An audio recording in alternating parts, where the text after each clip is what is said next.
It's your boy, Big Soldier, coming to you with another freaking video. Hey, so man, it's been a while. Like I said, I'm gonna be back recording, getting consistent with these videos. I have tons of questions from you guys, and I will try my best to answer all of them, and just pump out these videos for you guys. So for this video, you guys already seen in the title what it's about, but a subscriber basically was asking about ROTC and the reserves, National Guard, and also going active duty. So this was from a Greg Santana. He said, "Fit Soldier, can you make a video on joining the reserves or guard before doing ROTC? Can you do active duty after finishing college and ROTC, or do you have to stay in the guard or reserves as an officer? Because I know you can go active duty. If you do, go into ROTC straight out and do SMP if you have a high enough OML to go active." So what he's asking is, if you do join the guard or reserves, would that make you have to stay in the guard or reserves while you do after you finish ROTC? And the answer to that is no. So most of you guys know that I enlisted first. Before I joined the ROTC, I enlisted and went into the National Guard. So I'm just going to talk about ROTC.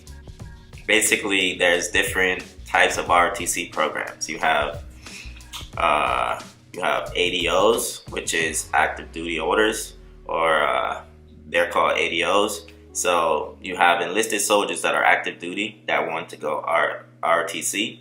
They have different requirements, so they will get something signed from their commander. They have different things to fill out. They will do a program called Green to Gold.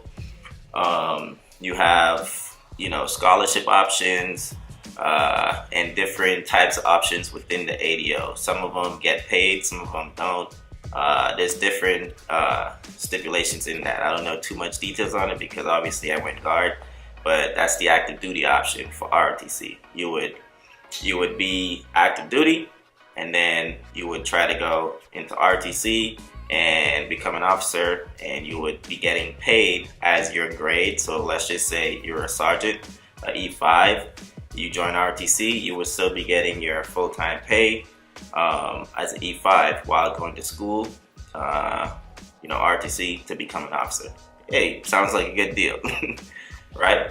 But for me, I enlisted first. I went National Guard,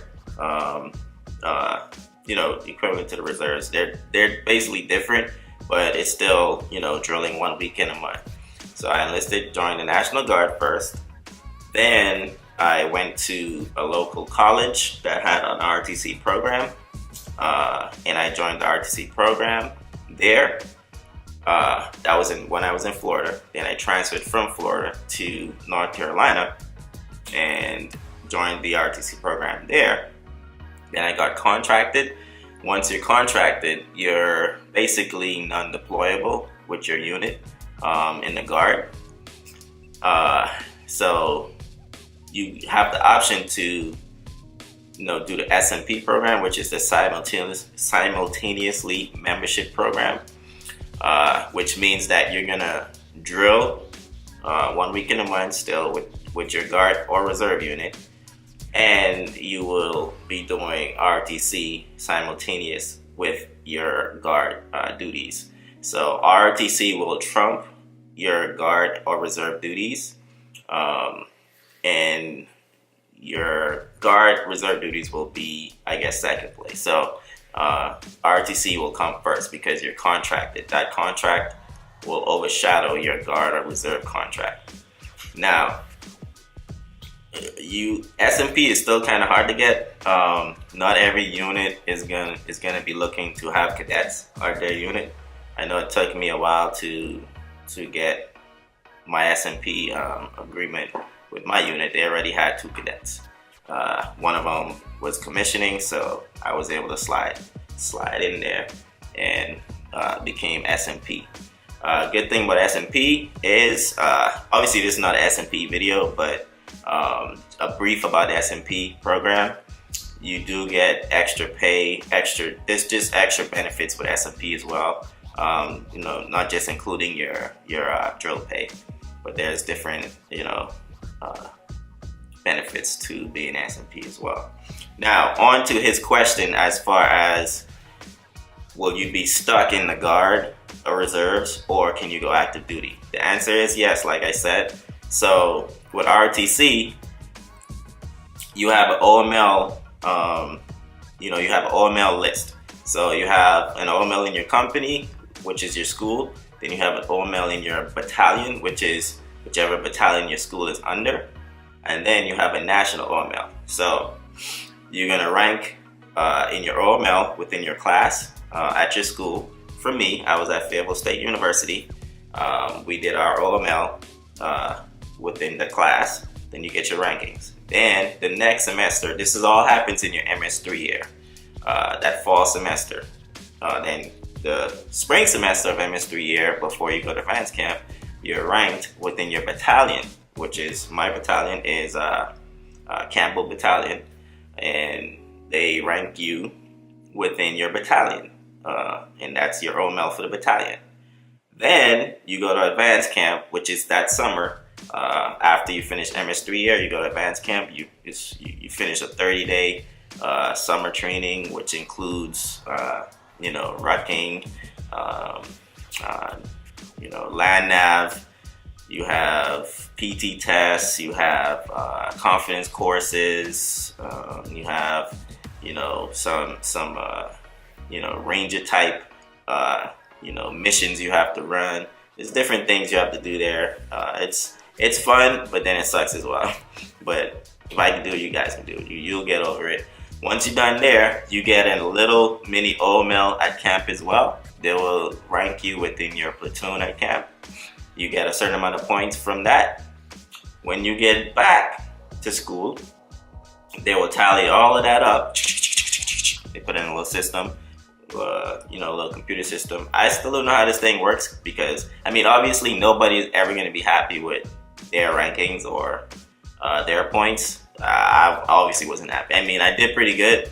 I did rank, pretty good. I got a good high OML score, but I feel like I could have done a lot better. I still don't know how the system works. I just feel like I should have done even a lot better. But I'm not complaining. I'm done now, so who cares? Anyway, so you get back to your school, they tally everything up, then you get your national OML ranking. This is where you rank against all 6,000 cadets in the nation. Now, this is where that question comes in. If you're in the Guard, so you have the option to select, before all of this, you have the option to select GRFD, which is the reserve, Guard Reserves, something. And just saying that you want to go, once you want to go and Guard or Reserves when you're done with ROTC. You want to actually commission into the Guard or Reserves. You can select that, and once you select that, there's no going backwards, right? So once you select that, there's ways you can try to get out of it, but it's going to be very hard. So if you want to go active duty, don't select that at all. So, because once you have that GRFD signed, you're telling that unit that you're with, when you commission, you will stay with them. So don't sign it if you don't want to do it. All right. Now, if you don't sign it, you're basically you'll be getting ranked with the whole national OML, and you will compete for active duty slots within the OML. I still don't know what's the minimum OML. Usually, like at my school, we just looked at the people that didn't get active duty, that wanted active duty. We looked at their score, and then we looked at the lowest cadets that got active duty with low scores, and we try to compare it. So that's how we try to average out what we think the lowest OML, the cutoff for that year was. So this year we kind of estimated the cutoff might have been around 36-ish.